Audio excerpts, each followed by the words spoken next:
우리가 잘 아는 것처럼 초대교회 이 서신서, 특별히 이 편지들이 쓰여진 당시에 성도들의 모습들을 보면 한 60%, 최소 60%에서 70%는 대부분 노예이거나 종이었습니다. 그래서 그들은 사회적으로 인정받지 못하고 사회적으로 무시당하는, 이 당시의 종이라는 것은 사람의 개념이 아니라 물질의 개념이었어요. 그래서 주인이 마음대로 사고팔고 할 수 있고, 주인이 원하면 때로는 그의 생명까지도 취할 수 있는 그런 존재가 종이었던 것이죠. 그래서 우리가 새벽마다 요한계시록을 살펴보고 있지만, 이 요한계시록의 편지를 읽는 대다수의 성도들은 이 기독교의 박해 가운데 있었을 뿐만 아니라 종으로 있었기 때문에 더 많은 어려움과 고통을 당했던 성도들입니다. 그래서 이 편지를 듣고 이 복음으로 교회 안에 들어온 이 노예들, 성도들은 이 복음이라는 것이 너무도 영광스럽고 너무도 고귀하고 복된 것이었죠. 자신들이 영원히 멸망 가운데 빠질 존재였을 뿐만 아니라 이 세상에서도 물질 같은 존재밖에 되지 않았던 그런 그들의 모습. 그런데 교회에 들어와서 하나님의 말씀을 듣고 예배를 드리고 또 그리스도 안에서 생명의 유업을 함께 얻을 자라는 것을 깨닫고 난 다음에는 그들의 인생이 완전히 바뀌었어요. 비록 나는 지금 노예이고 종이지만 하나님 나라의 자녀이고 하나님의 유업을 이을 자라는 이 놀라운 특권이 그들로 하여금 그 노예 생활을 놀랍도록 아름답게 생활할 수 있도록 만들어준 것이죠. 주인들은 허랑방탕하게 삶을 살아도 노예들은 그 고통 가운데 있으면서 거룩의 삶을 살고 하나님의 자녀다운 삶을 살 수 있던 원동력이, 내가 이제는 이 땅에서는 비록 노예이지만 하나님 앞에서는 하나님의 사랑받는 자녀이고 유업을 이을 자라는 이 특권이 그들에게 말로 다 할 수 없는 감격과 감동이 되었던 것이죠.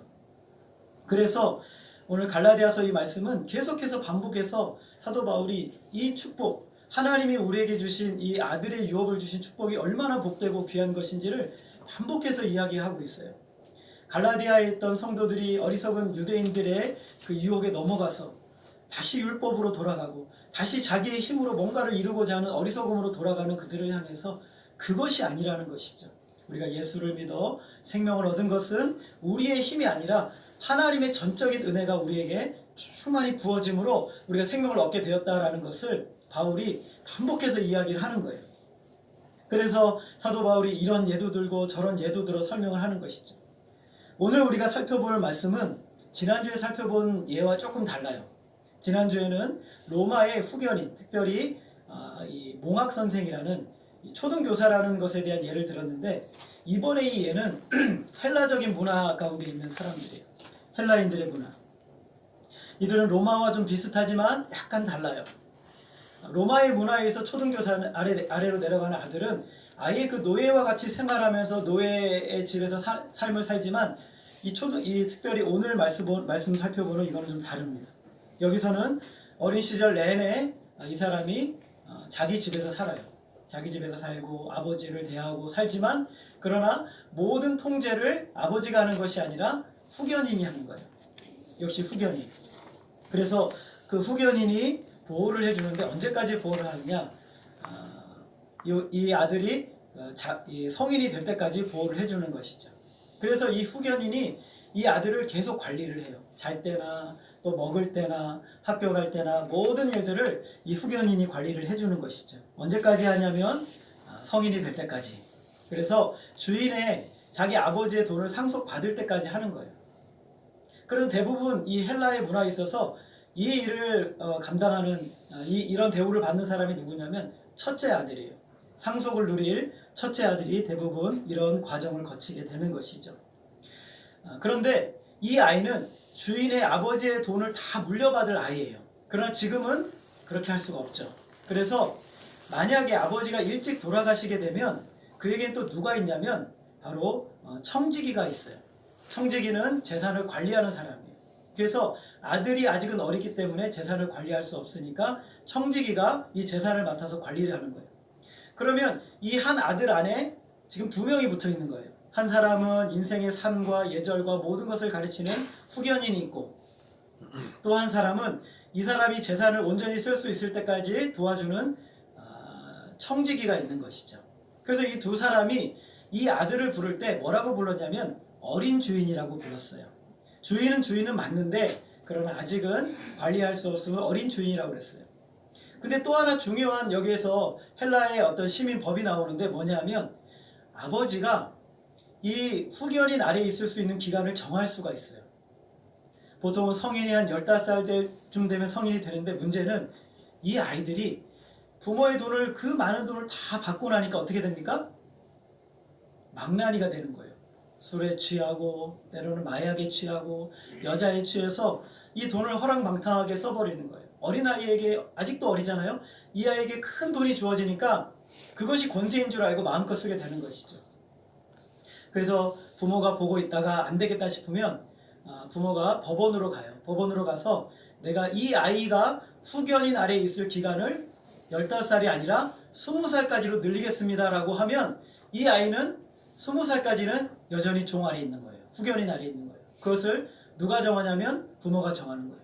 그래서 지혜로운 부모는 이 아이가 정말 자기의 재산을 잘 관리하고 상속하고 참 아름다운 그 아버지다운 삶을 살아갈 수 있을 때까지를 자신이 정하는 거예요.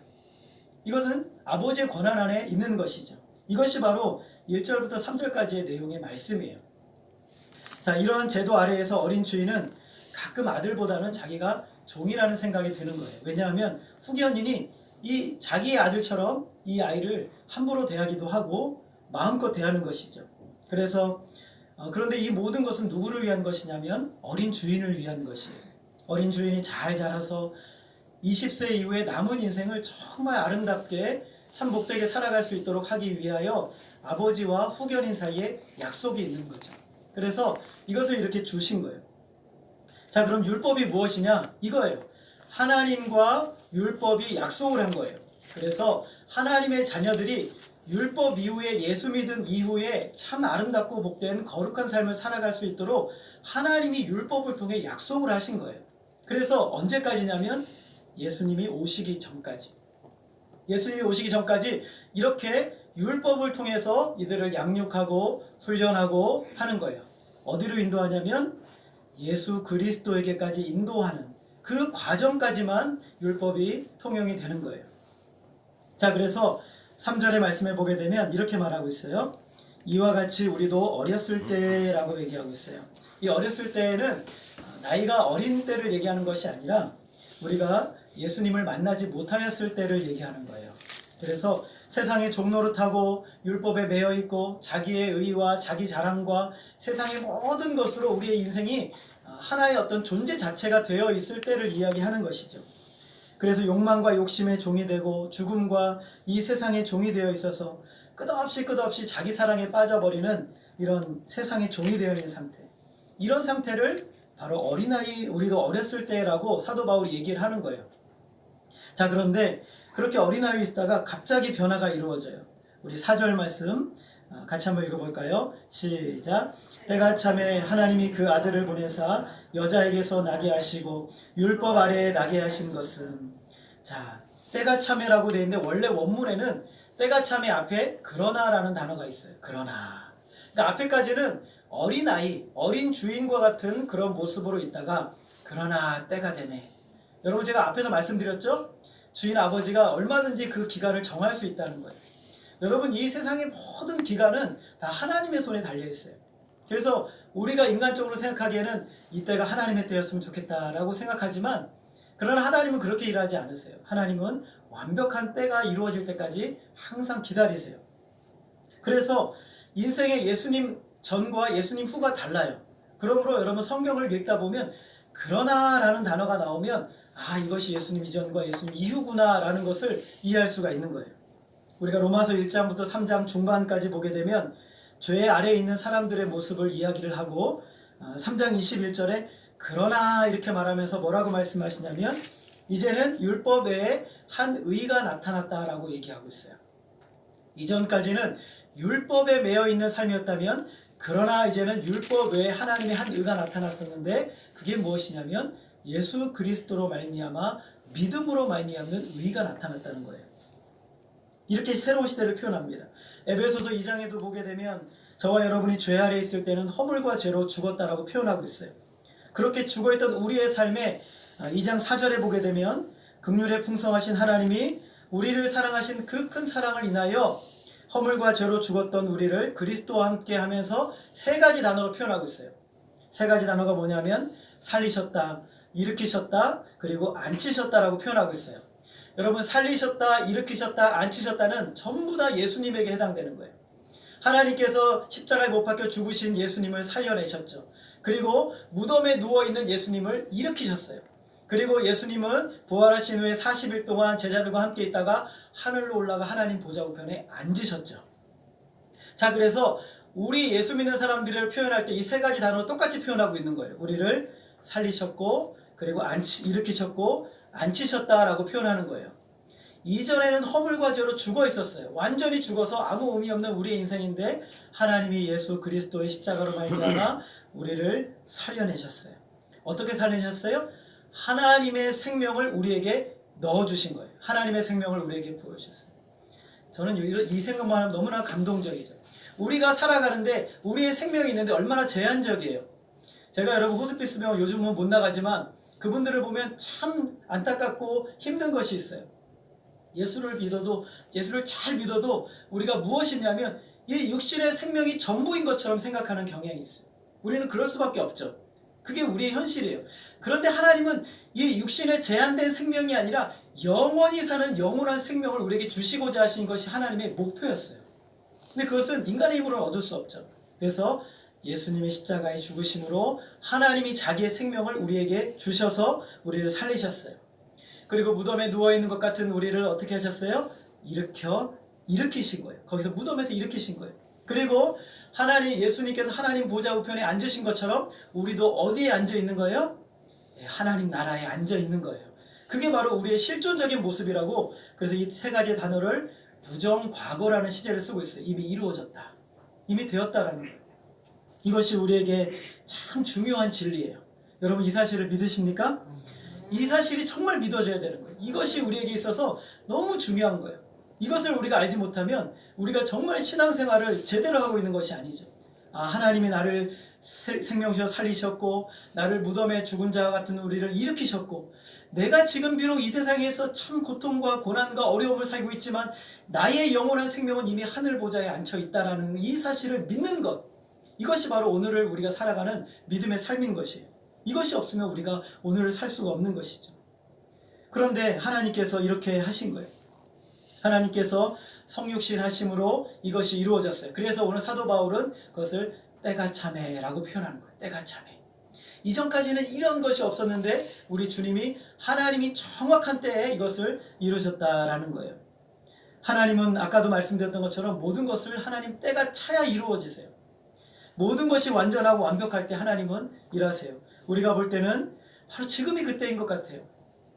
하나님, 내가 그렇게 기도하는데 하나님 왜 응답을 안 해주십니까? 하나님, 내가 이렇게 간절한데 왜 하나님 역사하지 않으십니까? 우리가 이렇게 안타까워하고 탄식할 때가 있어요. 근데 하나님은 말씀하세요. 내 때가 있다 라고 말씀합니다. 내 때가 있다. 우리가 이 사실을 잘 알아야 돼요. 하나님의 때가 있는 것이. 우리가 꼭 그때인 것처럼 보일 때가 많지만 하나님은 하나님의 때에 정확하게 일하세요. 하나님은 조급하지 않으세요. 하나님은 조금 부족하게 일하지도 않으세요. 하나님은 완벽하게 일하세요. 저와 여러분을 너무나 잘 아시는 하나님은 완벽하게 여러분을 구원하시고 이끄실 모든 방법을 다 갖추고 계세요. 하나님을 신뢰하셔야 돼요. 자, 그래서 하나님께서 때가 참에 독생자를 보내주셨다는데 도대체 이 때가 언제인가? 그래서 많은 학자들이 이 때를 살펴보니까 이때였어요. 율법 중심의 사회인 유대인들은 거듭거듭 실패해서 이제는 나라를 다 빼앗겨 버렸어요. 그리고 이제 이 유대인들 사회에서 어떤 마음이 있었냐면 율법으로 말미암아 사는 그 삶이 얼마나 신물나고 지치는지 사람들이 진절머리가 나는 그런 상황이 돼버린 거예요. 이방인들은 수많은 이방신들을 섬기는데 거기에서 이제 신물이 나버렸죠. 헬라인들의 철학은 너무나 탁월한 가르침인 것 같았지만 정말 중요한 우리의 생명의 길과 바른 길을 제시해주지 못해요. 계속 그 철학의 내용들이 바뀌는 거예요. 사람들이 혼란 가운데 빠져있죠. 로마의 법과 제도가 실패하고 동양의 윤리와 도덕이 다 실패하고 있었어요. 인간의 근본적인 문제를 다뤄내지 못하는 거예요. 동시에 로마가 세상을 정복해서 세상을 다스리는데 놀라운 두 가지 일을 이뤘어요. 하나는 도로를 땅끝까지 닦아버린 거예요. 엄청난 도로가 그때 로마의 시대에 도로가 생겼어요. 그리고 로마가 그 시대 통용하는 언어로 사용했던 언어가 헬라어거든요. 이 헬라어가 온 언어를 하나로 묶어버렸어요.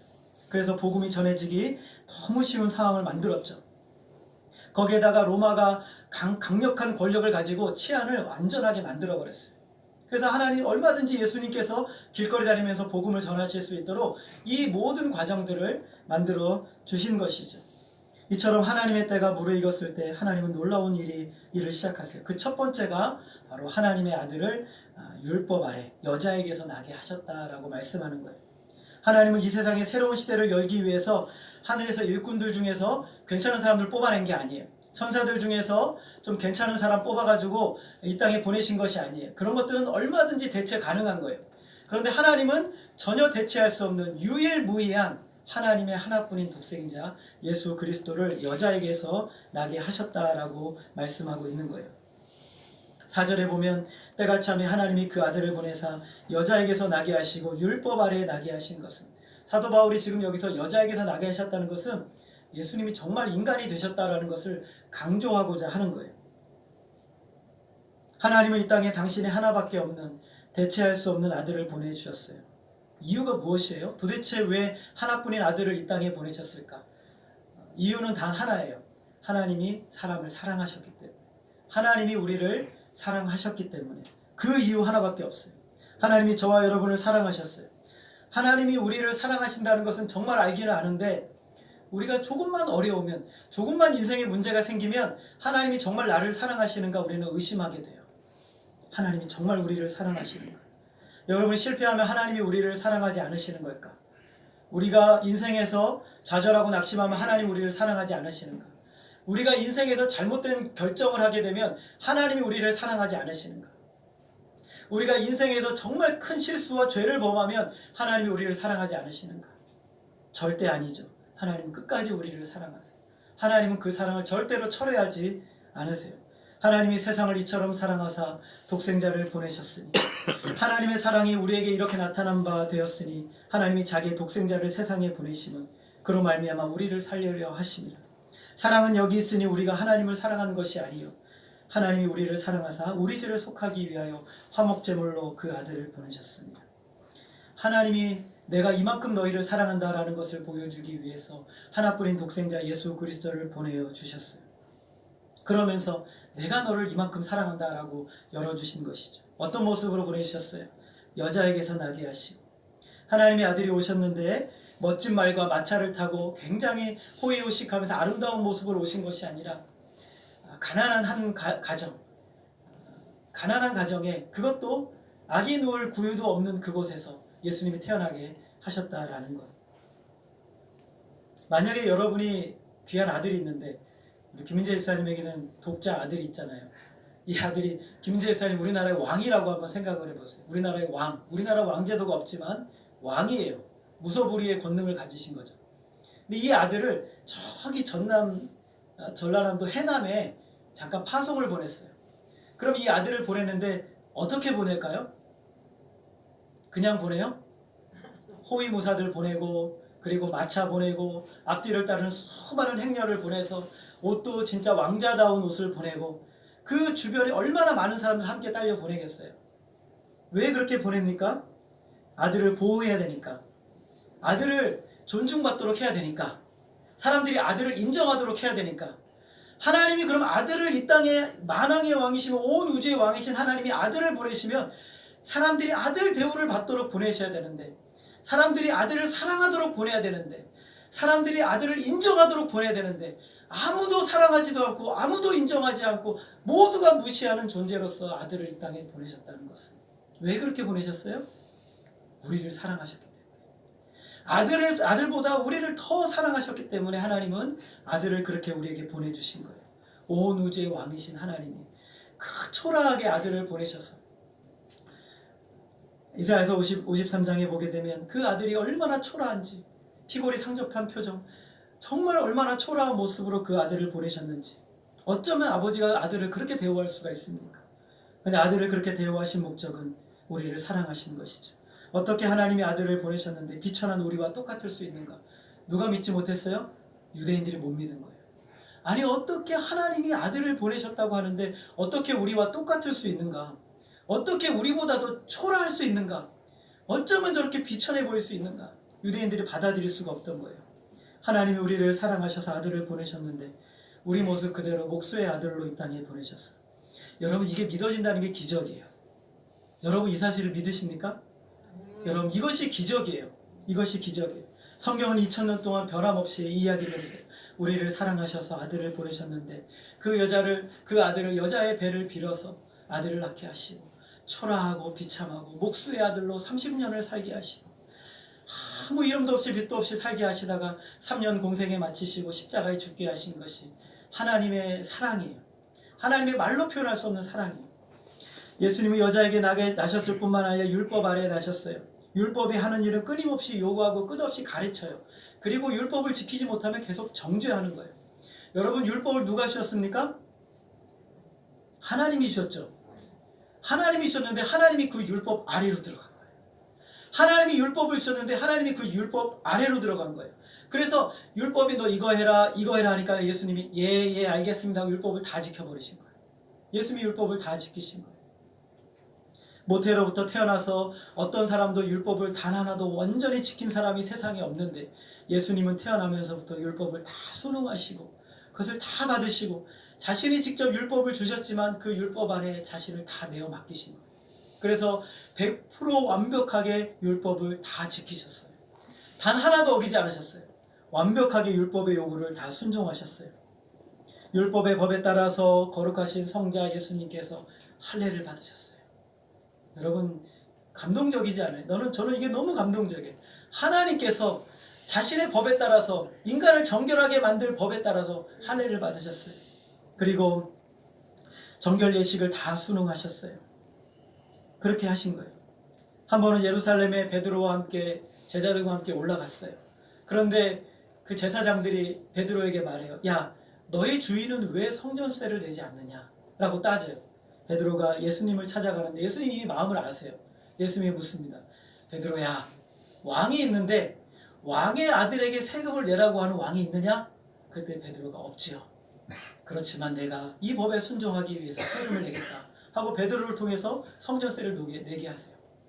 우리 주님은 이것을 순종해야 될 하등의 이유가 없으세요. 단 한 가지 이유밖에 없어요. 우리를 대신해서 순종하신 거예요. 우리를 대신해서. 율법에 순종하지 못했던 우리를 위해서 모든 율법을 완벽하게 순종하셨어요. 얼마나 비참해요. 얼마나 초라해요. 얼마나 안타깝습니까? 그러나 우리 주님은 우리를 사랑하시는 마음으로 하나님의 사랑하는 명령에 따라서 100% 완벽하게 순종하세요. 왜 이렇게 하셨어요? 5절에 보니까 이렇게 말씀하고 있어요. 율법 아래에 있는 자들을 속량하시고 우리로 아들의 명분을 얻게 하려 하심이라. 예수님은 율법만 순종한 게 아니라 율법을 순종하지 못했던 우리의 그 대가, 죄책을 모두 다 지시고 십자가 위에서 우리가 죽어야 할 죽음을 완벽하게 다 죽으셨어요. 그 어깨에 우리의 죄에 대한 죄책을 다 짊어지고 죽으신 거예요. 왜 그렇게 하셨어요? 성량을 얻고 우리가 하나님의 아들로 입양되도록 하기 위한 거예요. 하나님이 자신의 아들을 내어주시고 우리를 아들 삼으시기 위해서 이렇게 하신 거예요. 세상에 이런 아빠가 또 있나 몰라요. 세상에 이런 아빠가 있겠어요? 자기 사랑하는 아들이 있는데 아들을 주고 쟤를 내 아들로 입양하는 거예요. 둘 다 아들로 삼으면 모르겠는데 얘를 내어주고 얘를 내 아들로 입양하는 거예요. 이런 일이 세상에 어디에 있습니까? 하나님이 그렇게 하신 것이죠. 속량이라는 말은 값을 치르고 지불하는 것이에요. 종노릇하고 종에 팔려있는 우리들을 값을 지불하고 종으로부터 자유하기 위해서 지불하는 거예요. 근데 종으로부터 자유할 뿐만 아니라 그를 사서 자기의 아들 삼기 위해서 이렇게 하시는 거예요. 하나님이 모든 대가를 다 지불했어요. 그러므로 우리 신자에게 있어서 놀라운 특권은 뭐냐면 아무도 우리를 정죄하지 못해요. 마귀도 우리를 정죄하지 못하고 우리 자신 안에 있는 양심도 우리를 정죄하지 못하고 심지어 하나님도 우리를 정죄하지 않으세요. 누구 때문에요? 예수님 때문에 그렇게 하는 거예요. 그래서 우리에게 무엇을 주세요? 아들됨을 주시는 거예요. 하나님이 독생자 예수 그리스도를 내주셔서 속량하신 목적은 평생 종살이하고 영원한 멸망에 빠질 수밖에 없는 우리를 건져내셔서 아들의 명분을 얻도록 하기 위함이에요. 여러분, 양자라는 개념이 우리나라에서는 좀 부정적인 개념이죠. 양자로 삼으면 이 아이가 계속 눈치를 봐요. 그래 나중에 처음에는 몰랐다가 내가 양자였어 하는 마음이 너무 막 고통스럽고 삐뚤어 나가고 막 이런 일들이 우리나라에 얼마나 많이 있습니까? 그런데 사실은 이 당시에는 그렇지 않아요. 이 당시에는 양자라는 개념은 그 아들과 똑같은 지위와 신분과 자격과 조건을 다 갖추는 거예요. 이 당시에 로마 사회는요, 전쟁을 많이 치르는 사회였죠. 그래서 아들이 이제 전쟁을 치르러 나갔다가 전쟁에서 죽어 돌아오는 경우들이 많이 있어요. 그러면 이 아버지가 대를 이어야 되기 때문에 어디로 가냐면 노예시장으로 가요. 노예시장으로 가서 그 노예들 중에 똘똘하고 참 착실해 보이고 괜찮은 아이 한 명을 딱 뽑아요. 뽑아가지고 돈 주고 사는 거예요. 이게 속량이에요. 돈을 주고 사요.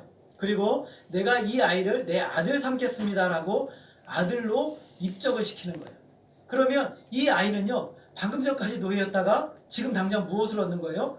아버지의 아들이 되는 거예요. 그러면 무엇이 되냐면 아버지의 재산을 다 상속하고 아버지의 모든 자격을 얻고 아버지의 모든 가치가 이 아이의 것이 되는 것이죠. 그래서 노예는 두 가지 운명밖에 없어요. 평생 노예를 살다 죽는 거예요. 조금 나은 경우는 검투사로 갔다가 원형 경기장에서 잘 싸우면 살지만 대부분 죽어나가는 것이죠. 두 번째 운명은 아주 착하고 선한 주인 하나 만나서 자기가 그 주인의 아들이 되는 거죠. 이 두 가지 외에는 노예의 인생의 삶의 목적이 없어요. 그런데 놀라운 특권은 그 중에 하나를 딱 뽑아내어서 주인의 아들이 되는 것이죠. 하나님께서 오늘 저와 여러분의 인생은 마치 영원한 멸망 가운데 빠져서 영원한 고통 가운데 죽어야만 되는 우리인데 우리의 인생이 그래요. 사실 우리는 아무 자격이 없는 존재예요. 그런데 하나님께서 그냥 선택하셨어요. 여러분을 선택하신 거예요. 여러분이 무슨 자격과 조건이 있어서가 아니라 저와 여러분이 뭐가 대단해서가 아니라 여러분 우리 자신이 뭐가 이렇게 대단합니까? 아무것도 없잖아요. 그런데 하나님이 그냥 우리를 선택하신 거예요. 선하신 하나님, 사랑하기로 작정하신 거예요. 그리고 아들을 대신 내어주고 속량의 값을 지불하시고 그리고 우리를 사서 하나님의 자녀의 아들로 입적을 시켜주시는 것이죠. 이것을 성경이 입양이라고 얘기를 하는 거예요. 그래서 하나뿐인 아들과 저와 여러분의 생명을 맞바꾸신 거예요. 여러분이 예수를 믿기 전에 어떤 사람이었던지 어떤 신분이나 재능을 가졌던지 어떻게 살아왔던지 상관없이 예수님을 만나면 그때부터 새로운 신분을 얻게 됩니다. 하나님의 아들이 되는 것이죠. 온 우주의 주인이신 하나님을 주시고자 하는 그 상속을 누릴 수 있는 특권을 얻게 됩니다. 여러분 매일매일 우리는 이것을 알아야 돼요. 요한계시록에 보니까 우리가 새벽에 살펴보고 있잖아요. 지금 이 시대가 참 기독교가 고립이 돼 있어요. 참 기독교가 위축돼 있어요. 기독교가 죽은 것 같아요. 참 기독교가 욕을 먹고 있어요. 어려움을 당합니다. 그래서 이것이 끝일까? 그런데 놀라운 말씀이 나와요. 마지막 나팔 불기 전에 하나님께서 놀라운 일을 이루는데 교회에다가 생기를 불어넣으세요. 교회가 죽었는 줄 알았는데 사탄이 이긴 줄 알았는데 세상이 이긴 줄 알았는데 세상이 승리한 줄 알았는데 그런데 요한계시록에 보니까 하나님이 마지막 때 교회에 생기를 불어넣으세요. 그들을 살려내시고 하늘로 끌어올리셔서 주님과 함께 왕노릇하게 하세요. 여러분 이 사실을 믿으십니까? 우리 교회가 그래요. 여러분 죽어있는 것 같아요. 절망이고 좌절하는 것 같아요. 그런데 하나님이 저와 여러분에게 생기를 불어넣으시는 순간 일이 일어나게 되는 거예요. 역사하게 되는 거예요. 이런 소원이 우리 가운데 있어야 돼요. 우리가 그런 받을 만한 자격이 있나요? 우리 자격이 없어요. 그런데 하나님이 예수님을 통해서 그런 자격을 우리에게 주셨어요. 내가 너를 살게 하리라. 내가 너를 살게 하리라. 역전의 역사가 일어나요. 세상이 이긴 것 같았는데 하나님이 교회가 이겨요. 세상이 승리한 것 같았는데 하나님이 승리하세요. 사탄이 교회를 무찌르고 이긴 것 같은데 아니었어요. 하나님이 이기셨어요. 교회가 승리하게 하세요. 이것이 교회의 역사이고 하나님의 역사예요. 하나님이 완벽하게 이것을 이루세요. 그런데 문제는 저와 여러분이 아들이라는 것을 어떻게 알아요? 어떻게 우리가 하나님의 아들이라는 것을 어떻게 알 수 있어요? 너무 부족하고 실패자이고 연약한데 어떻게 아들이라는 것을 확신합니까? 6절 말씀 우리 같이 한번 읽겠습니다. 시작. 너희가 아들이므로 하나님이 그 아들의 영을 우리 마음 가운데 보내사 아버지라 부르게 하셨느니라. 하나님이 아들을 보내실 뿐만 아니라 하나님이 우리로 하여금 우리가 아들이라는 것을 알기 위해서 아들의 영을 우리에게 부어주셨어요. 우리 마음속에 부으신 거예요. 어떻게 내가 확신하지? 어떻게 확신할까? 하고 기도하고 무릎 꿇는데 성령께서 깨닫게 하시는 거예요. 너는 내 아들이라 깨닫게 하시는 거예요. 성령이 역사해 주시는 거예요. 성령님을 보내주신 목적은 우리가 하나님의 아들이라는 것을 확신하며 살아가도록 하는 거예요. 눈으로 보여지는 세상적인 조건이 있어서 아들이 아니라 어떤 자격과 가치가 있어서 아들이 아니라 성령님이 내 안에 계심으로 내가 하나님의 아들이라는 것을 분명하게 깨닫게 해주신다는 거예요. 눈으로 보여지고 눈으로 손으로 만져지는 것이 없어도 성령이 신령한 역사로 우리로 하여금 하나님의 아들임을 알려주세요. 성령이 하시는 주된 사역은 바로 그거예요. 아들을 우리에게 보여주고 믿게 하는 거예요. 하나님의 아들 예수 그리스도를 보여주고 믿게 하는 일을 성령이 하세요. 또 하나는 하나님이 우리에게 얼마나 친밀한 아버지인지를 깨닫게 하시는 거예요. 얼마나 친밀한 아버지인지를 깨닫게 하세요. 여러분 놀라운 말씀 6절에 보면 하반절에 보면 하나님을 어떻게 부른다고 합니까? 아빠 아버지라고 부르게 합니다. 성령님은 우리 하나님 멀리 계신 하나님이 아니라고 말하세요. 도무지 가까이 할 수 없는 하나님이 아니라고 말합니다. 하나님은 우리가 아빠라고 부를 수 있는 거예요. 아빠라고 부를 수 있는 친밀하고 사랑스러운 분임을 계속해서 우리에게 알려주세요. 아빠라는 이름은 독특한 이름이죠. 당시에 유대 땅을 살던 유대인들은요 하나님을 아버지라고 믿었어요. 그런데 문제는 무엇이냐면 그들은 단 한 번도 하나님을 아버지라고는 부르지 않았어요. 어떻게 거룩하시고 저 영광스러운 하나님을 우리가 아버지라고 부를 수 있는가? 그래서 아버지라고 부르지 않았다는 것이죠. 아빠라고 불러본 적이 없어요. 그런데 예수님이 이 땅에 오셔서 제자들에게 기도를 가르쳐 주세요. 주기도문을 가르쳐 주는데 이렇게 시작하세요. 따라하겠습니다. 하늘에 계신 우리 아버지여. 깜짝 놀랐어요. 우리는 놀라지 않지만 거기 있는 사람들이 깜짝 놀랐어요. 아니 하나님을 아버지라고 부른다니. 쉽게 말하면 하늘에 계신 우리 아빠 이렇게 말하는 거예요. 하늘에 계신 우리 아빠. 우리는 아무렇지도 않지만 그들에겐 놀란 일이죠. 기도할 때 여러분 하나님을 아버지라고 부를 수 있다는 것은 놀라운 일입니다. 여러분 그래서 있잖아요. 기도는 기적이에요. 따라하겠습니다. 기도는 기적이다. 왜 기적이에요? 땅에 있는 우리가 하늘에 계신 하나님을 아빠라고 부를 수 있다는 것은 놀라운 기적이에요. 저녁에 저도 잠자리에 들기 전에 기도를 합니다. 그러면서 아빠 하나님, 아버지 하나님 불러요. 그럼 나의 초라함과 나의 연약함과 나의 부족함을 알지만 하나님은 나에게 아빠가 되시는 거예요. 그분은 나를 어루만지고 나의 고통의 순간을 붙들어 주시는 친밀하신 나의 아빠가 되시는 거예요. 다른 사람에게 말하지 못하고 다른 사람에게 표현할 수 없는 나의 심연의 깊은 고통을 아빠에게는 말할 수 있거든요. 아빠, 아버지 하며 부를 때 하나님은 이미 나에게 가까이 계신 거예요. 그 하나님은 우리의 기도를 그렇게 듣기를 원하세요. 아버지라 부르며 얘기하는 거예요. 하나님이 우리가 아랠 때 우리에게 주의를 기울이시고 우리를 위해 행하신다는 것은 놀라운 기적이에요. 전능하신 하나님이 온 우주의 만물의 창조자가 아들이라고 입적시켜준 우리 아들이 아빠 하나님을 부를 때 하나님이 그래 내가 너를 위해 일하마라고 말한다는 것은 너무나 놀랍고 신비로운 일입니다. 하늘아버지는 우리의 말을 들으시고 우리가 구하기도 전에 우리의 필요한 것을 다 아십니다. 기도할 수 없는 신음의 그 소리조차도 하나님 우리의 기도를 들으세요. 하나님이 우리의 진짜 친밀하고 우리를 너무 사랑하는 아빠가 되셨어요. 이것이 바로 성경이 말하는 진리예요. 예수님도 겟세마네 동산에서 땀이 핏방울이 되도록 기도하시면서 하나님을 아빠, 아버지라고 부르셨어요. 아빠 하나님이라고 부르셨어요. 아무도 위로할 수 없는 고독의 자리에서 예수님은 하나님을 아빠라고 부르십니다. 그리고 그 아빠라는 그 부름을 우리에게 그대로 넘겨주셨어요. 마치 아들 중에서도 이런 아들이 있어요. 저 굴레방다리 밑에서 주워온 아들처럼 맨날 눈치를 봐요. 아빠가 혹시 나를 때리진 않을까? 아버지가 혹시 나를 정죄하진 않을까? 혹시 내가 잘못해서 나를 쥐어박진 않을까? 이런 아들이 있단 말이죠. 여러분도 어렸을 때 이렇게 사셨나요? 이런 아들은 사실은 참 안타까운 아들이죠. 아빠가 얼마든지 품어줄 수 있는데. 그런데 이제 또 다른 아들이 있죠. 마음껏 아빠의 모든 것을 누리는 아들이 있어요. 저에게도 막내 아들이 있지만 요즘은 잘 안 하는데 아빠가 오면 달려와서 아빠한테 품에 안기잖아요. 막 달려오다가 저것이 언제 나를 또 피할래나? 이런 마음으로 달려온 아들이 있을까요? 그런 마음이 없죠. 우리 아빠는 언제든지 나를 안아주실 거야 하며 점프해서 뛰어오는 것이죠. 그냥 달려와 퍼안깁니다. 두려움이 없어요. 여러분 성경은 말씀합니다. 따라하겠습니다. 사랑에는 두려움이 없나니. 여러분 사랑에는 두려움이 없어요. 하나님이 우리를 이렇게 사랑하셨기 때문에 우리도 하나님을 사랑하는데 그 사랑에는 아무 두려움이 없어요. 하나님께 나아가는 데 있어서 어떤 두려움도 없어요. 담대하게 하나님 앞에 나아갈 수 있는 것이죠. 확신 가운데 저분이 나의 사랑하는 아빠이고 어떤 상황에 나를 받아주시고 나를 기뻐하시고 즐거워하실 것을 전혀 의심하지 않습니다. 그런 존재가 우리의 하나님이세요. 우리의 아빠이시죠. 여러분, 이것이 사실이에요. 오늘 사도 바울이 이야기하고자 하는 것이 바로 이겁니다.